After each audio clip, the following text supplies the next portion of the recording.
लाजपत जुड़ गए हैं। लाजपत, क्या जानकारी खबर को लेकर? जी बिल्कुल, अगर सोनीपत की अतीत में जाए तो काफी जो बड़ा भूकंप के धक्के लगातार देखने को मिलते हैं, लेकिन अतीत में जाए तो सोनीपत एक ऐतिहासिक नगरी है जहां पर अगर बिल्डिंगों की बात करें या लोगों की बात करें तो यमुना नदी यहाँ से गुजरती थी और काफी ऊंची ऊंची बिल्डिंगें यहाँ पर बनाई गई है जिसमें भूकंप के झटके खतरनाक लगते हैं।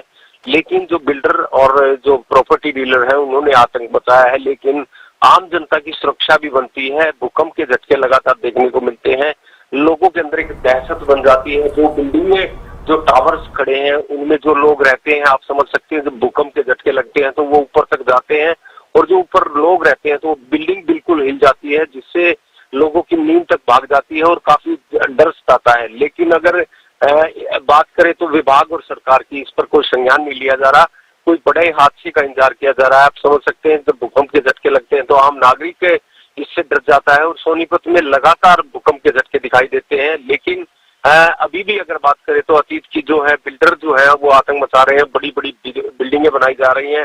क्योंकि सन 78 का जिक्र करें, सोनीपत की जनता को पता है, हरियाणा की जनता को पता है कि जब सन 78 में यहाँ पर पानी आया था तो बाढ़ का, और यहाँ पर जो यमुना गुजरती है उसके बावजूद यहाँ पर ऊंची ऊंची बिल्डिंगें बनाई गई है।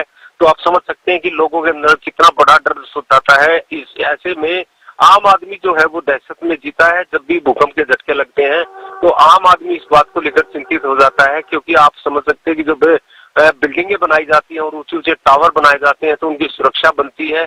लेकिन अंधा खाता और अंधे देश में लिखने वाले व्यक्ति ये समझ में नहीं आता कि कैसे इस चीजों को सुलझा जाएगा, क्योंकि जब भी भूकंप के झटके आते हैं तो बिल्डिंगें हिल जाती हैं और लोगों के अंदर डर बन जाता है। लेकिन प्रॉपर्टी डीलर और बिल्डर मिलकर देश को नोचने पर कामयाब है और दिल्ली एनसीआर के नजदीक जो सोनीपत जुड़ता है तो उसको लेकर व्यापारियों को झूठे सपने दिखाकर ये टावर बेचे जाते हैं और महंगे दामों पर बेचे जाते हैं। और लगातार भूकंप के झटके जब लगते हैं तो उनके अंदर एक डर बन जाता है और व्यापारी जो है वो इस बात को लेकर, सुरक्षा को देखकर यहाँ पर व्यापारी जो है वो लगाने के लिए, पैसा लगाने के लिए यहाँ पर व्यापारी आते हैं।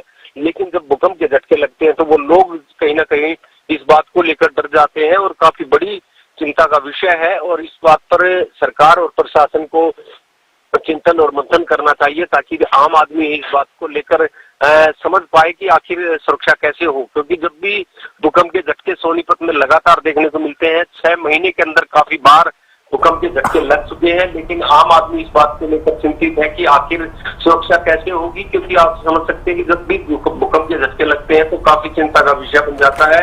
आम आदमी इस बात को लेकर, आज जैसे बीती रात जो भूकंप के झटके लगे हैं तो लोग जो अपने घरों से निकलकर बाहर आ गए और उनके अंदर एक बिल्कुल लाजपत, बहुत शुक्रिया जानकारी देने के लिए।